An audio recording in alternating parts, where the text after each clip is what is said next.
천면풍경 봅시다. 페이지 184페이지입니다. 앞에서 그 이론은 다 했죠? 일제강점기 이론? 다 했나요? 아니 20년대. 아, 20년대부터 해야 되나요? 그럼 거기 먼저 할게요. 179페이지 볼게요. 자, 1920년대의 문학입니다. 그래서 시대 상황 및 문학의 특징 보시게 되면 1920년대 여기 줄겁고요. 일제 문화 통치 시기로 일제 문화 통치 시기 여기 줄겁고요. 실제로는 민족 분열 통치가 강화됐다라고 돼 있죠. 민족 분열 통치가 강화 여기 줄겁고요. 자, 그리고 1920년대 문학의 특징은요. 문학이라고 하는 거 여기 줄겁고요. 폐허, 백조 등 순수문학 동인지와 순수문학 동인지 여기 줄거고요. 그러니까 동호회 같은 거라고 보시면 돼요. 동호회. 아니면은 그 랩하는 애들 보면 뭐 무슨 클랜이라든가 뭐 이런 거 있잖아. 그지? 무슨 크루라든가 그런 것들이라고 보시면 됩니다. 자, 그리고 동인지와 다양한 잡지가 발행되며 잡지라고 하는 것도 역시 줄거고요. 그래서 문학의 저변이 확대됐다. 문학의 저변이 확대 여기 줄거고요. 그래서 사람들이 문학적인 것들을 접할 기회가 많아졌다는 얘기입니다. 자, 그래서 1920년대 문학의 갈래별 특징을 보시게 되면 서정문학, 서정 줄거고요. 그래서 감상적 낭만주의 여기 동그라미 치시고요. 그래서 이게 조국 상실의 절망과 프랑스 상징주의의 영향을 받았다. 조국 상실의 절망과 프랑스 상징주의의 영향 여기 줄거고요. 그래서 낭만주의라고 해서 이게 뭔가 로맨틱하다 이런 느낌을 받으시면 안 돼요. 낭만이라고 하는 것 자체가 뭐냐면 감정을 과도하게 쏟아낸다는 얘기예요. 되네? 그러니까 나라 잃은 감정을 과도하게 쏟아낸 작품들이 많습니다. 자, 신경향파 시가 있습니다. 신경향파 여기 동그라미 치고요. 3.1운동 이후 프롤레타리아 계층을 여기 줄글자 프롤레타리아 계층을 위한 문학 여기 줄었고요. 프롤레타리아가 뭐예요? 피지배계층이죠. 그러면 지배계층은 누구였어? 지배계층은 부르주아죠. 부르주아. 됐어요? 근데 일제강점기에 프롤레타리아, 즉 피지배계층은 누구였을까요? 일제강점기의 피지배계층은 조선인들입니다. 됐나요? 그에 반해서 부르주아 계층, 지배계층은 누구였다? 지배계층은 친일파 또는 일본 놈들이죠. 됐나요? 자, 그리고 민요적 율격과 여기 적었자 민요적 율격과 민족주의를 바탕으로 한 고유한 시세계 여기 적었고요. 그래서 대표적인 작가가 누가 있냐면 대표적인 작가가 김소월 씨를 얘기할 수 있습니다. 김소월 씨는 민요시를 썼기 때문에. 자, 그리고 서사문학 있죠. 서사 여기 적었고요. 자, 사실주의 소설, 사실주의 여기 동그라미 치시고요. 뭐 리얼리즘이라고도 얘기합니다. 리얼리티, 리얼리즘 뭐 이렇게 얘기하는데요. 자, 참담한 식민지 현실을 참담한 식민지 현실을 여기 줄거고요. 사실적으로 그려내어 고발한다. 대표적인 작품이 뭐가 있을까요? 운수 좋은 날이 있죠. 운수 좋은 날. 거기서 이제 김첨지라고 하는 사람이 나오고 어때요? 아내가 아프잖아. 그래서 나와서 인력거 끌고 근데 집으로 돌아가기 싫어하죠. 왜? 뭔가 안 좋은 일이 있을 것 같아서. 그래서 열심히 돈을 벌죠. 그래서 30원의 돈을 법니다. 30원 하면 에겔 이렇게 생각할 수 있죠. 지금의 30원이 아니에요. 그때 당시에 30원은요. 지금의 얼마 정도 되냐면 100만 원 정도 됩니다. 인력거는 택시예요. 택시 해가지고 하루에 100만 원 번다. 엄청 많이 번 거예요. 되나요? 근데 그러고는 이제 집에 들어가기 싫어서 친구 불러가지고 술 마시고 그러다가 결국은 들어가죠. 들어가는데 아내가 마지막으로 했던 말이 뭐야? 설렁탕이 먹고 싶다라는 말을 했었죠. 그래서 설렁탕을 싸들고 들어갑니다. 들어갔는데 집안에 들어갔는데 음습한 느낌이 나고요. 그리고 아무 인기척이 안 나. 근데 어디서 막 빡빡빡빡 하는 소리가 나는데 그게 뭐냐면 애기가 엄마 빈젖을 빠는 소리예요. 그래서 들어가 봤더니 애기가 혼자서 엄마 옆에 앉아서는 엄마 빈젖을 빨다가 으악 하고 울고 있고요. 그리고 아내를 딱 봤는데 아내가 누워있어. 그래서 얘가 괜히 호승심에 이렇게 막 있어 보이게 막 센 척하려고 인연이 이게 남편이 들어왔는데 일어나 보지도 않아! 그러면서 그 자리에서 발로 아내의 허벅지를 퍽 하고 차요. 근데 이게 사람 다리를 찬 느낌이 아니지. 뭘 찬 느낌이야? 나무 든 거를 걷어찬 느낌이죠. 이거 뭐가 일어나는 거예요? 사람 죽고 나면 뭐 일어나죠? 맞아요. 사후경직이 일어나면 딱딱해져요. 그래서 실제로 그래서 살인 현장에서 어떤 사람이 죽었잖아. 근데 손에다가 무슨 증거 같은 걸 쥐고 있는 것 같아. 이거 사후경직이 일어나면요, 이거 못 빼요, 쉽게. 계속 주물러야 돼요. 계속 마사지 하듯이 한 3시간, 4시간을 수사관들이 주무르면 그제서야 하나씩 필 수 있어요. 그 정도로 딱딱해요. 그 아내가 지금 어떻게 된 거야? 죽은 거야. 됐어요? 그러면서 설렁탕을 사왔는데 왜 먹지를 못하니? 그러면서 오열하면서 이 작품이 끝나죠. 이게 바로 대표적인 사실주의 소설 중에 하나입니다. 됐나요? 이거 말고 사실주의 소설의 대가가 또 한 명 있어요. 누가 있다? 염상섭입니다. 이 사람은 일제강점기 전체를 관통하는 작가 중에 하나예요. 근데 문제는 사실주의라고 했잖아.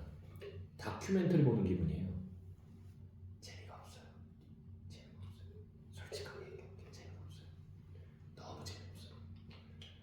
내가 지금도 기억이 안 나는 소설이에요. 표본실의 청개구리라고 하는 소설 들어봤나요?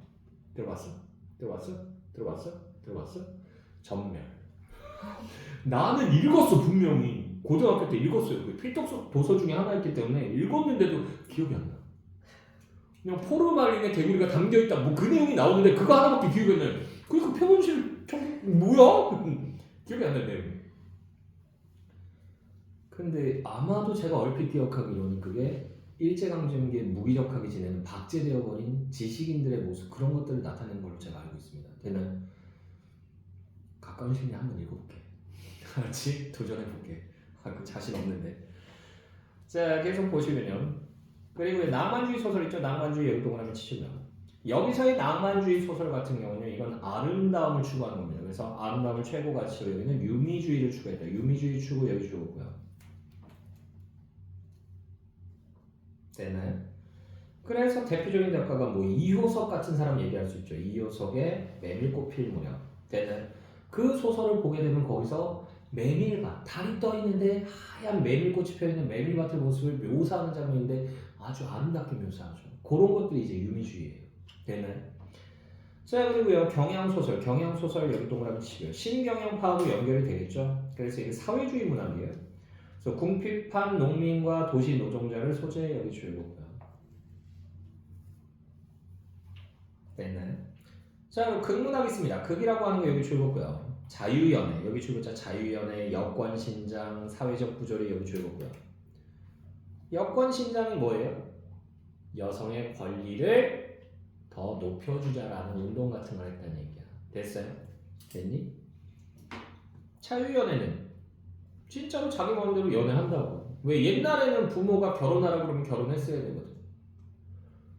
그러니까 테리가 지금 몇 살이야? 18살이잖아. 근데 옛날에는 18살이면 시집가고도 남을 나이에요. 14살도 시집갔었고요. 12살도 시집갔었고요. 16살도 시집가요. 18살이면 뭐라고 얘기하냐면요. 나이가 많다. 그래서 노처녀 소리를 들었어요. 18살이면. 19살이면 꽉 찬 나이에 시집간다고 해서 만혼이라고 얘기했어요. 되네. 근데 아빠가 어디서 누굴 데리고 왔어. 그 남자랑 너 결혼하래. 근데 그 남자의 나이가 몇 살? 38이야. 결혼하라 그러면 거부할 수 있는 권리가 있었다 없었다? 없었다. 무조건 결혼해야 돼. 물론 잘생겼어. 그러면 결혼하겠지. 좋아한다. 근데 그냥 그저 그런 흔남이야. 그럼 결혼하고 싶은 마음 생겨 안 생겨? 돈이 많으면? 그래. 그거 나올 줄 알았어. 됐어요. 뭐라도 하나 붙여야지. 옵션. 근데 어쨌든 간에 그런 여권 신장의 내용, 그리고 사회 부조리 등을 다루었으나 사회적 부조리 여기 주요고요. 그래서 이때 당시에 사회적 부조리는 거의 대체로 일제 수탈이라든가 뭐 이런 것들 많이 나옵니다. 자, 그리고요, 이런 것 등을 다루었으나 내용과 형식 면에서 미숙했다. 내용과 형식 면에서 미숙 여기 주요고요. 그래서 요새 우리가 보면 재미가 없어요. 그래서 이런 작품들, 오래된 작품들, 1920년대 작품은 지금은 잘 공연이 안 됩니다. 교술문학 있습니다. 교술 여기 주고요. 형태가 완전히 정립되지는 못했으나 현대수필문학으로서의 여기 주고자 현대수필문학으로서의 독자성을 확보 여기까지 주고요. 됐나요? 그러니까 교수문학이라고 하는 것 자체가 그닥 뭐 따로 있는 그 갈래가 아니었는데 이제 슬슬 자리 잡아가는 거고요. 자, 1930년대부터요. 광복 직전의 문학입니다. 자, 그래서 시대 상황 및 문학의 특징 보시면요. 1930년대에서 광복 직전 얘기 줄거고요. 이제 시기가 바뀌죠. 그래서 뭐가 된다? 이제 문화 통치에서 무당 통치로 바뀝니다. 그러면서 이제 여기서는 뭐라고 나왔다? 일제 민족 말살 통치의 시기다 라고 되어 있죠. 일제 민족 말살 통치의 시기 여기까지 줄거고요. 그러니까 1920년대 문화 통치는요. 너네도 우리와 같은 일본의 식민이야. 천황폐하의 백성이야. 그러니까 너네도 우리와 동화돼야 돼. 그래서 동화하려고 했는데 좋게 대해주니까 조선인들이 말을 안 하고 자꾸 튕기거든. 그리고 지금 전쟁터 여기저기서 동시다발적으로 전쟁을 하고 있다 보니까 얘네가 이렇게 시간을 들여서 할 수는 없다. 빨리빨리 해야 된다. 그래서 강제로 시키기 시작합니다. 되나요? 그래서 1920년대까지는 학교에서 조선어 수업이 있었어요. 제2외국어처럼. 근데 1930년 딱 들어가면서는 뭐한다? 조선어 수업 자체가 없어집니다. 그래서 조선어 선생들이 실업자들이 되는 경우가 많았어요. 그때 당시에 국어라고 하는 말은 뭐였다? 일본어였습니다. 국어만 쓰게 돼 있어요. 만약에 수업 시간에 아니면 쉬는 시간에도 조선어를 썼다. 그거 선생한테 들켰다 그러면 그 자리에서 교실에서 쫓겨납니다. 쫓겨나서는 뭐 양동이 같은 거 머리 위에 들고 이렇게 서 있게 해요. 선생들 허리에 뭐 차고 있죠? 칼 차고 있죠. 그 서양식 칼. 사부른가 해가지고 있어요. 그 칼 이렇게 얇아가지고 이렇게 가는 거. 펜싱 칼 비슷한 거 있어요. 근데 그거 차고 이렇게 들어가요. 됐나요? 샤벨이라고 나오고 샤브르라고 나오고 뭐 그래요. 근데 어쨌든 간에 그런 통치가 있었고요. 자, 일제 어법과 수탈이 심해진다. 어법과 수탈이 심해지면 여기 줄거고요. 얼마나 수탈이 심해지냐면요. 집에 있는 솜니불이 있으면 그 솜니불에서 솜을 다 빼버려요. 그래서 그걸 가져갑니다. 그걸 가지고 뭐 하는 거야? 만주 지역이나 북쪽 지역에서 전투하는 일본군 애들을 옷에다 군복 안에다 그걸 넣어줘요. 그러니까 조선에 남아있는 사람들은 다 혼입을 덮고 있는 거야. 여름입을 덮고 있는 거예요. 부들부들 떨면서. 집에 있는 녹그릇도 다 가져가요. 왜? 녹그릇 쓰면 이게 다 뭐예요? 재질이 구리입니다. 구리는 뭐 만드는 데 쓴다? 총알 만들 때 총알 탕 쏘면 영화 보면 탕 쏘면 뭐 팅 하면서 튕겨져 나가잖아. 그게 탄피예요. 탄피 만드는 데 쓰입니다. 근데 얘네가 쓰다 구리광산에서 계속 채취를 해도 이제 부족한 거야. 그러니까 이미 채취되어 있는 걸 갖다 그냥 녹여서 쓰자 그래서 조선인들 집에 가서 그걸 다 차출해 갑니다. 다 싹 쓸어가요. 그래서 숟가락 젓가락하고 밥그릇이 없어서 밥을 못 먹을 지경이었다라는 기록도 있어요. 되니? 자, 그리고요. 1930년대 광복 직전 문학의 특징을 보시게 되면요. 다양한 주제를 다룬 작품이 창작되었으나 다양한 주제 여기 줄거고요. 1940년 전으로 여기 줄거자 1940년 전으로 문학 활동이 거의 불가능 여기까지 줄거고요. 왜? 발표만 했다면 일본 놈들이 잡아가거든. 잡아가서는 너 이거 무슨 뜻이야? 여기서 나오는 이 등불이라고 하는 거 이건 뭐지? 민족의 등불이 되겠다는 얘기인가? 아니면 여기서 나오는 어둠은 뭐지? 우리가 너희들을 못살게 구는 것을 얘기하는 것인가? 그러면 이 등불은 광복을 얘기하는 것인가? 그러면서 계속 갈궈요. 그러니까 애들이 결국은 다 뭐예요? 거의 대부분이 절필해버립니다. 절필이 뭐다? 펜을 꺾어버렸다는 얘기예요. 그러니까 더 이상 글을 안 쓴다는 얘기예요. 쓴 사람도 있긴 있겠지. 근데 쓰고 발표를 안 해요. 그냥 방에다 처박아 놓는 거야. 되니? 그런 사람이 대부분이었어요. 이거 졸리다. 졸리지? 졸면 안 돼. 배고파서 그런가 잠이 안 오네? 자, 어쨌든 간에. 자, 그래서 1930년대부터 광복 직전 문학의 갈래별 특징을 보시게 되면요. 서정문학 나와 있습니다. 서정이라고 하는 거 이거 줄거고요. 자, 그래서 시문학파가 있습니다. 시문학파 여기 동그라미 치시고요. 그래서 얘네들은요. 언어적 감각과 문학의 순수성을 중심으로 했다. 언어적 감각과 문학의 순수성을 중심 여기 줄거고요. 그래서 흔히 순수시라고도 얘기를 합니다. 되나요? 시문학파, 순수시라고 얘기하는데 왜 시문학파라고 얘기하냐면 시문학이라고 하는 잡지가 있었는데 거기서 활동하던 작가들끼리 팀을 이룬 거예요. 됐어요? 그래서 비슷비슷하게 해요. 대표적인 작가가 누가 있냐면 김영랑 씨예요. 김영랑 씨는 시어를 보게 되면 시어를 시적 허용을 통해서 막 마음대로 만들거든요. 그걸 통해서 우리말의 아름다움을 찾으려고 했던 거예요. 이해됐어? 됐니? 자, 그리고 모더니즘 있죠. 모더니즘 여기 동그라미 치시고요. 시의 회화성을 중시하며 시의 회화성 여기 줄거고요. 뭐 그런 애도 있고 아닌 애도 있어요. 자, 그리고요. 실험적 언어로 여기 줄자 실험적 언어로 도시 문명과 내면 세계 여기 줄거고요. 근데 모더니즘의 가장 공통적인 특징은 뭐냐면 감정을 절제한다는 거. 됐나요? 감정 절제하고요.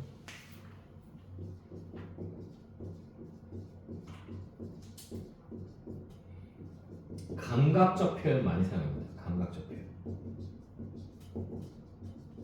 뭐 청각, 시각, 미각, 공감각 뭐 이런 것들 많이 사용해요. 됐나요? 그러고 나서는 이제 나머지는 이제 각 작가별로 약간의 특징들이 조금씩 달라요. 됐나요? 됐어? 정지용 씨는 거의 이 정도 선에서 끝나는데 정지용 씨가 아니고 다른 사람 김광균이라고 하는 작가로 넘어가게 되면 김광균 씨는 여기다 추가가 됩니다. 뭐다? 서구적인 시어가 들어가요. 서구적 도시적 시어. 됐나요? 됐어?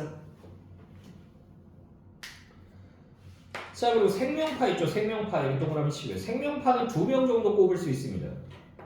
모더니즘은 많아요. 김광균 씨도 있고 김기림 씨도 있고 뭐 많아요. 이상도 모더니즘이에요. 이상의 씨는 진짜 이상하죠. 그지? 개똥 같아요. 진짜 내가 읽으면서 뭐야 이게? 오감도라고 하는 시 읽어본 적 없죠? 오감도라고 하는 시를 읽으면요.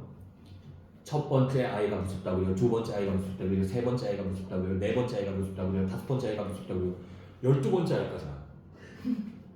그럼 첫 번째 아이가 골목 끝에서 뒤로 돌아서 달려가고 두 번째 아이가 골목 끝에서 뒤로 돌아서 달려가고 세 번째 계속 그렇게 나가. 미친놈 아니야. 그래서 뭐야 이게. 근데 그러나 나는 그러면서 마지막에서 그러나 나는 그 중에서 13번째 아이가 제일 무섭소. 잠깐만 13번째 없었잖아. 왜 어디서 나왔어? 당황스러워. 약간 미친 애 같아. 그래서 광기 어린 천재죠. 광기 어린 천재. 시대를 잘못 만난 거예요. 됐어? 요새 같으면 포스트 모더니즘 해가지고 나와서 잘 됐을 수도 있어. 근데 좀 특이한 케이스죠. 그래서 약간 정신병자기가 있어요. 아주 멀쩡하게 잘 다니던 조선 총독부 얘가 공무원으로 지냈거든요. 그때 당시에는요, 조선 사람들은요, 조선 총독부에서 안 써줬어요. 왜? 조선인들 기죽인다고 아무리 고학력자도 잘 안 써줘요.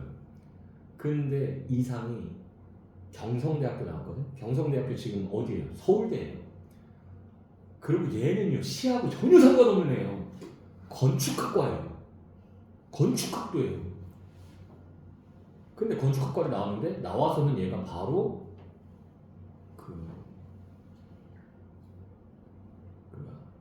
거기서 이제 바로 일해요. 경성 거기 제독부에서 경성제독부에서 바로 일하는데 왜 얘를 취업을 시켰냐면 머리가 너무 좋아. 일본 최고의 대학이 어디예요? 도쿄대학교잖아. 도쿄대학교에서 건축학과 1석, 2석, 3석 그러니까 장원급제 안에 제일 잘하는 1등, 2등, 3등 얘네 셋을 뽑아가지고 이거 다리 이거 놓을 건데 이거 프로젝트 니네 이거 진행해봐 그래가지고 딱 주면 애들이 일주일 동안 철야를 해가지고 만들어야 된대 그 도면을. 근데 이상한테 딱 던져주면 이상은 그거를 반나절 만에 암산으로 다 계산해가지고 도면을 딱 짜버린대요. 근데 그거들 만들면 정말 튼튼한 거야. 그러니까 자를 수가 없어. 이때 당시에 경성제독부에서 일하면요 월급이 얼마였냐면 일반 회사원의 5배예요. 지금으로 따지면 SK 하이닉스 다니는 거야. 됐나요? 근데 그 좋은 직장을 지가 때려쳐요. 사표를 내요. 왜 사표 냈냐 물어봤더니 재미가 없대요. 아 그럼 일하는 게 재밌는 게 어딨어. 재미없지. 미친놈이야. 그러고 나서는 갑자기 커피숍을 내요. 근데 장사에 또 수완은 없어요. 커피숍 내고 6개월 만에 망해요. 망하고 나서는 가사는 탕진했거든. 그래가지고 노숙하기 시작해요. 그럼 미친놈이라니까? 그래서 내가 왜 이런 걸 알고 있냐면 내 대학교 선생님의 선생님이 이상 친구예요. 이상 친구였던 분이에요. 지금 돌아가셨어요. 왜? 내 선생님이 지금 90살 정도 되셨거든요. 그러니까 그 선생님이 얼마나 나이가 많으시겠어. 돌아가셨어요. 근데 그분이 그 얘기를 해줬대. 그래가지고 그 우리 선생님이 나한테 얘기해 준 건데 노숙 생활을 하는데 얘 이러다가 비명 행사하겠다 싶어가지고 여자 만나면 얘가 그래도 정신 차리고 좀 가정을 잘 이끌어가지 않을까 이 생각을 해서 소개팅을 시켜줬대요. 근데 또 그냥 아무 여자를 소개팅 해주면 또 이상이가 싫어할 것 같아서 똑똑한 여자를 소개팅 해준 거야. 그래서 어디 나온 여자? 이화여대 나온 여자를 소개팅을 해줘요. 그때 당시엔 여자로서 최고의 학력이 이화여대예요. 이화여대 여자를 딱 소개팅을 해줬는데 그러면 소개팅 해주는데 솔직히 생각을 해봐. 너 소개팅 너 나오라 그랬어 친구가. 이러고 나갈 거야? 아니지. 이러고 나갈 거야? 아니지. 나도 이러고 안 나갈 거야. 소개팅 나갈 때 머리라도 여기라도 다듬고 그러고 갈 거야. 근데 이상을 불렀는데 그래서 기다렸는데 왔는데 이놈이 노숙하던 그 모습 그대로 온 거야. 얼굴 세수도 안 했어요. 손도 안 씻었어. 시커매. 아주 냄새도 나고 미칠 것 같은 거지. 그래서 그런 다음에 대가리야 이 새끼 미친놈. 그런 다음에 두 분이서 오붓 한 시간 보내세요. 그런 다음에 이제 나오셨대. 나왔는데 걱정이 된 거야. 이 새끼가 무슨 미친 짓을 할지 모르니까 옆옆 테이블에 가서 이러고 보고 계셨대. 근데 이상 딱 앉았는데 얘가 기생집에 갖다 놓으면 그렇게 날아다니는데 막 여자들한테 막 추파도 던지고 막 농담도 하고 말도 잘하고 막 이러는데 이런 그냥 일반적인 양가집 교수는 처음 만난 거지. 긴장을 했는지 아무 말도 못 하더래요. 좀 앉아서 가만히 있는데 여자분도 이제 커피 시켜놓고 가만히 앉아서 커피 마시고 있는데 이상이 이러고 있다가 옆에 딱 보니까 옆에 설탕이 있는데 그때 당시엔 각설탕이 있었어요. 각설탕 뭔지 아시죠? 이렇게 큐브 심심했나봐. 각설탕을 딱 들더래. 근데 손으로 만지작거렸는데 손에 뭐가 가득하다고? 때가 가득하다고 그랬잖아. 시커멓다고 그랬잖아. 만지니까 하얀색 각설탕이 까맣게 변한 거야. 그러니까 이게 재밌었나봐.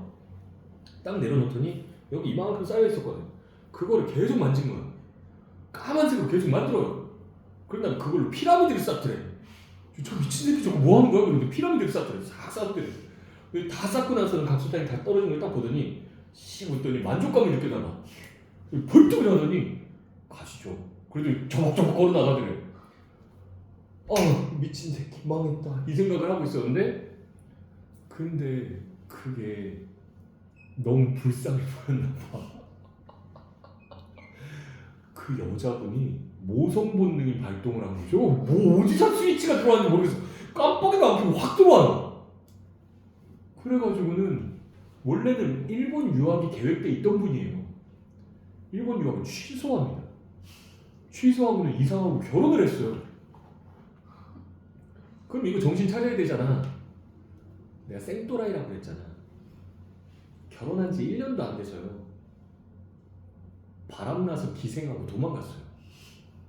평양으로 도망가요. 근데 이상은 할 줄 아는 게 머리 쓰는 거밖에 없어. 몸 쓰는 거 못해. 그러니까 일거리가 없잖아. 먹고 살아야 되는데. 그러니까 기생하고 도망갔잖아. 그러니까 기생이 뭐 한 거야? 이상을 먹여 살린 거야. 술 팔고 막 이러면서 웃음 팔고 그러면서 됐어? 그래가지고 그 여자한테 얹혀서 1년 반을 살아요. 근데 이 여자도 그렇게 살다 보니까 이제 지긋지긋한 거지. 옛날엔 선생님 그랬는데 밥벌레 똥 만드는 기계 막 이런 식이 된 거야. 꼴보기 싫어진 거지. 그래가지고 대판 싸우고는 이제 헤어져요. 그 여자한테 버림받아요. 그래서 그 여자하고 동거했던 아마 그 내용이 이상이 쓴 소설이 있습니다. 날개라고 하는 소설이 있어요. 그게 아마 그 경험이 반영됐을 것이다 라고 얘기해요. 근데 여기서는 소설에서는 이상이 자기가 여자를 버리고 나오는 걸로 나와요. 하지만 실제로는 버림받았어요. 보상심리지 약간의. 근데 그러고 나서는 이제 버림받고 나서는 돈이 없으니까 또 노숙하면서 한양까지 걸어온 거야. 밥 빌어 먹으면서 2달 걸려서 왔대요. 왔는데 집에 와봤더니 집이 쇠사슬로 대문이 잠겨 있는 거지. 아내가 열받은 거야. 빡친 거야. 그래서는 집을 잠가버리고는 짐 싸서 일본으로 유학 가버린 거야. 남편이 뭐고 나발이고 다 필요 없어 그러면. 버림받았잖아. 갈 곳이 없잖아. 그래서 또 노숙해요. 그러다 보니까 이제 건강이 악화가 되는 거야. 그래서 폐결핵에 걸려요. 폐결핵 걸리면 어떻게 돼요? 기침하다가 폐 조각이 찢어지기 시작합니다. 그러면서 피를 토하고 죽어요. 옛날에는 이거 불치병이었어요. 지금은 아니에요. 됐어? 좀 옛날에는 비련의 여주인공 나오면 걔네들이 꼭 이래요. 시골에 와서 요양하다가 이렇게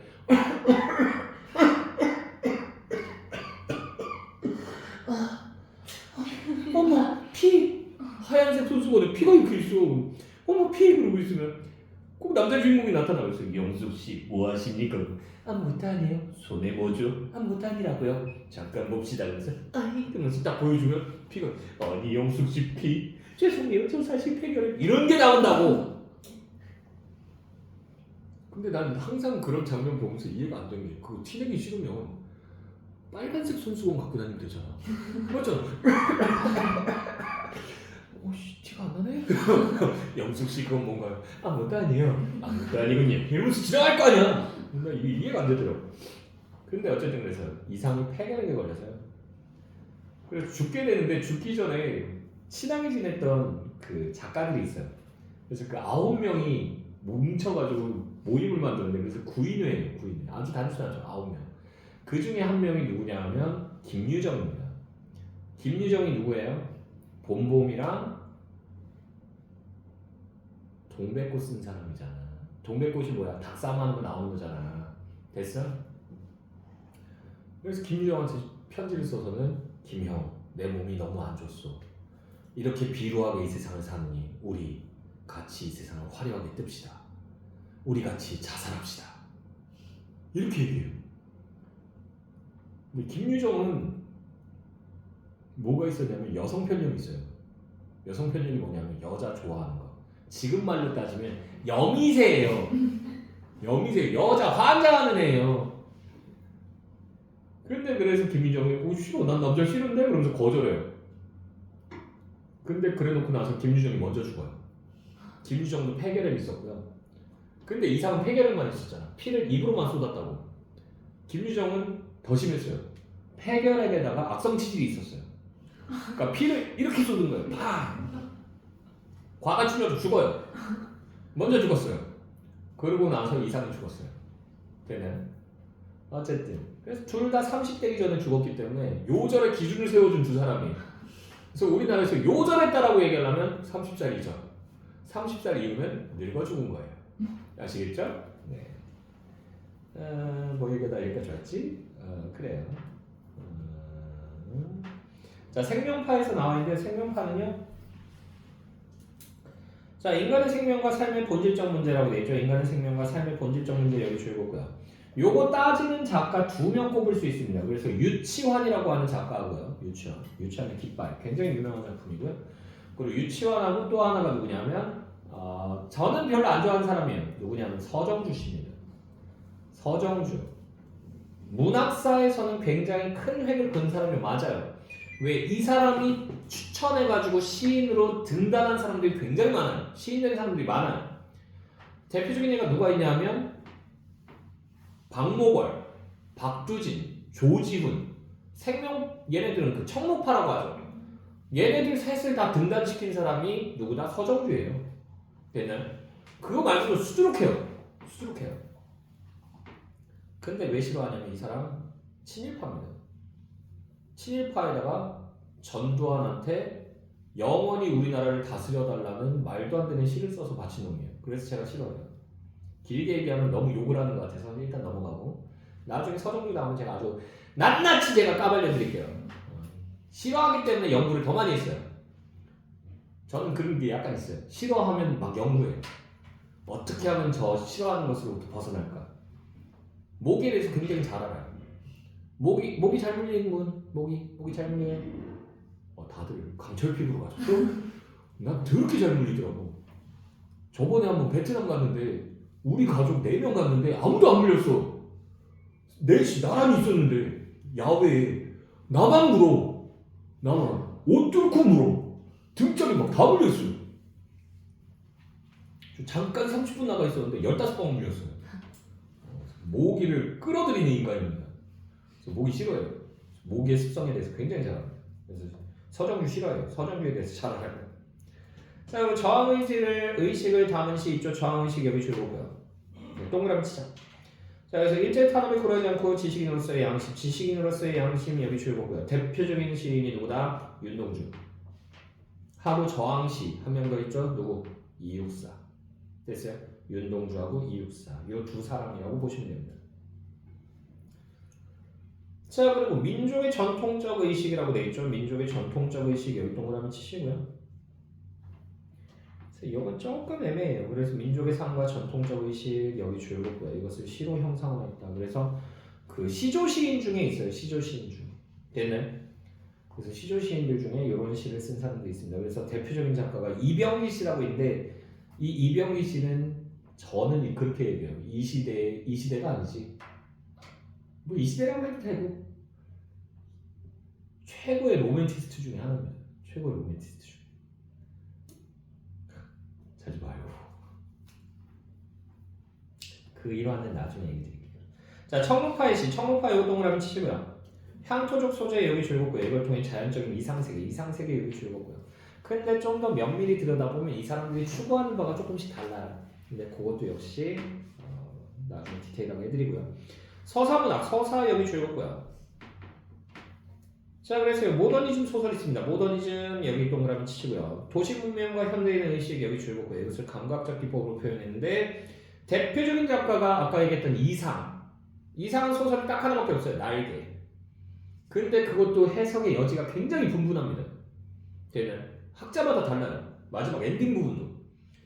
자, 그리고 또 한 명이 있어요. 박태원이라고 하는 작가가 있습니다. 그래서 우리 배우잖아요. 박태원 천면풍경.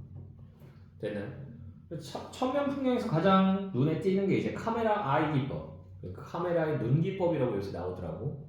영어를 순화시키나 봐요. 그래서 카메라 아이 기법이라고 하는데 그거 있고요.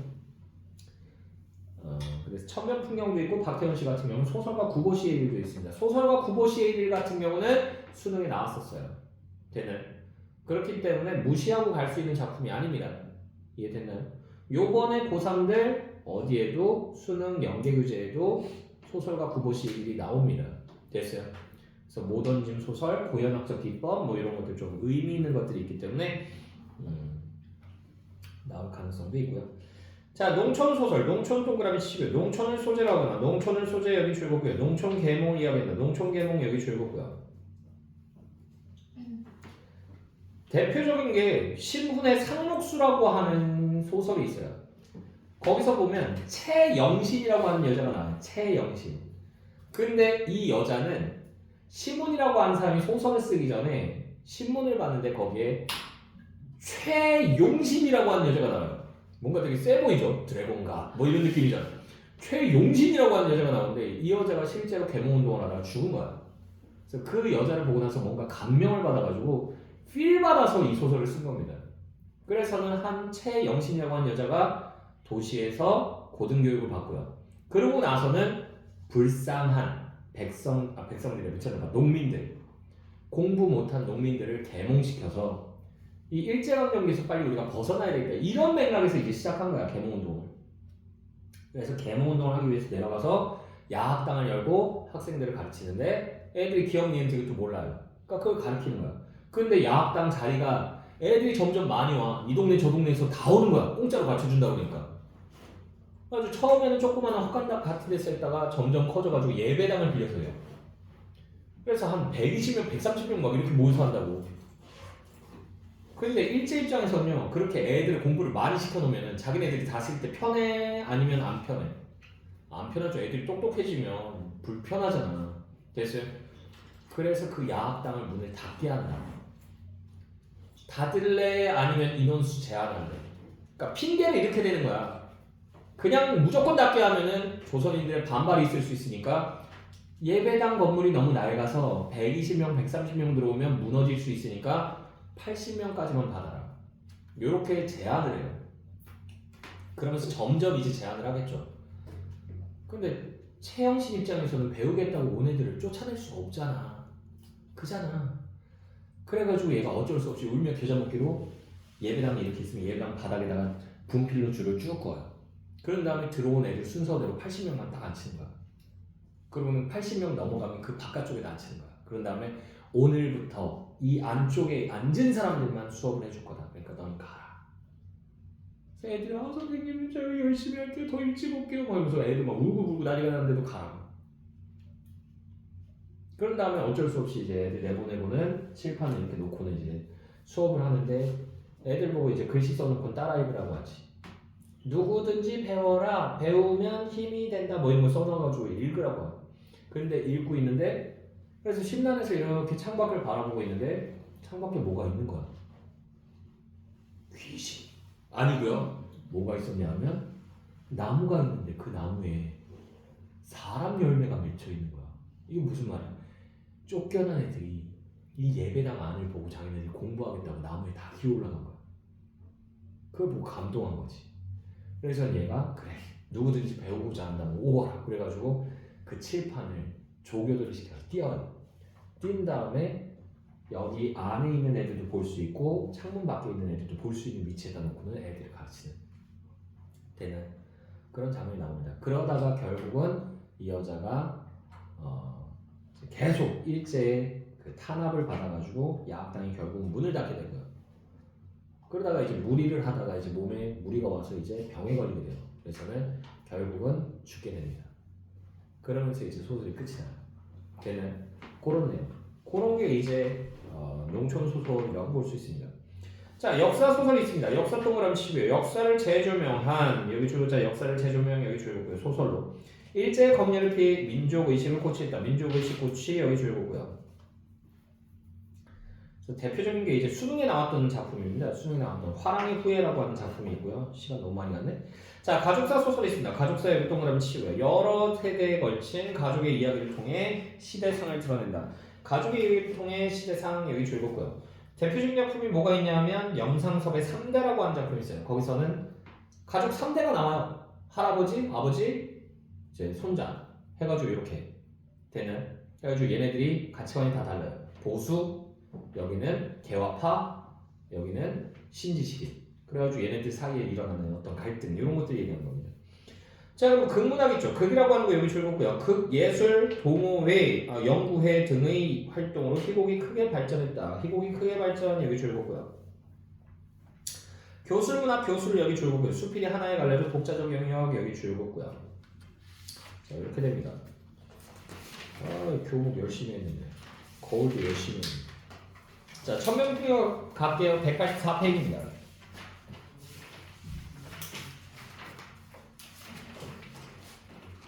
자, 184페이지 보시게 되면 작품 개관 먼저 보도록 하겠습니다. 왼쪽 위에 있죠. 갈래상으로 장편소설, 세태소설입니다. 장편소설, 세태소설 여기 줄거두시고요. 자, 성격은 관찰적, 사파적. 관찰적, 사파적 여기 줄거고요. 주제는 1930년대 여기 줄거자랑 1930년대 서울 중산층 및 하층민의 삶의 애환이라고 하는 거 여기 줄거고요. 자, 그리고 특징은요. 50개의 이야기가 여기 줄자 50개의 이야기가 에피소드 형식 여기까지 줄거고요. 되네. 그래서 창수가 여기서는 주인공으로 나오는데 시골에서 오나 해가지고 이게 나중 되면요. 얘가 이제 한약방에서 일을 하는데 이거 배웠죠? 학교에서? 수업했나요? 아직 안 나왔어? 창수라고 하는 애가 이제 아빠가 사람은 서울로 가야지 큰다라고 해가지고 데리고 와요. 그런 다음에 한약방에서 일을 하게 됐어요. 옛날엔 그런 식으로 맡기는 경우가 많았어요. 밥 주고 이제 재워주고 그리고 일 시키고 그리고는 월급 요만큼 줘요. 월급 요만큼 줘요. 진짜 코딱지만큼 줘요.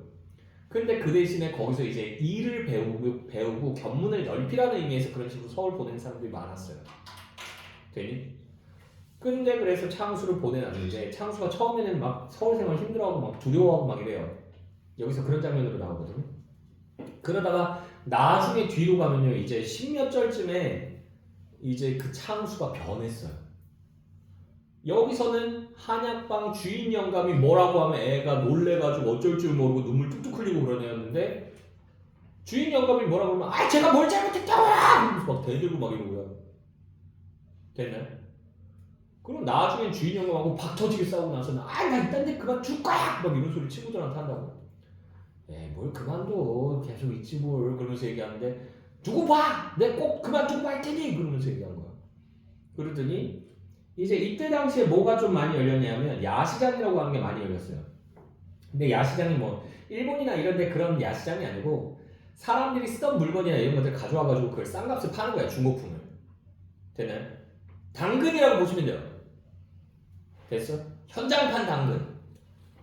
근데 창수가 이제 어느 날인가 친구한테 와가지고는 나 오늘 야시장 갈 건데 같이 갈래? 그랬더니 나도 가고 싶은데 얘는 또 이발소에서 일하는 거야. 얘는 이발소에서 일 열심히 해서 돈 모아가지고 자기 이발소 내는 게 꿈이에요. 됐어? 근데 그래가지고 얘가 나 오늘 그 주인 양반이 시킨 게 있어가지고 나 못 갈 것 같아 미안해 그래가지고 이제 창수 혼자 가요. 근데 갔다가 이제 돌아왔는데 그 다음 날인가 다다음 날인가 창수를 딱 만나요. 창수가 번듯해져서 온 거야. 그 일제강점기 때 학생들이 쓰고 다니는 그 모자 있잖아. 검정고무신에 나오는 기철이가 쓰고 다니는 그 학생모 있잖아. 그거에다가 이제 그 학생 옷을 입고 됐어요. 그걸 입고 얘가 나타난 거야. 너 학교도 안 다니는데 왜 그런 걸?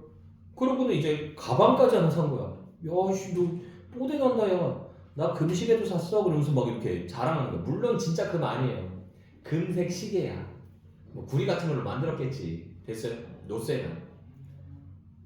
그러고는 이제 아빠 갖다 줄 거, 누나 갖다 줄 거 이런 선물들을 막 샀다는 거야. 야 너 진짜 그만둬? 그랬더니 나 그만 줄 거야.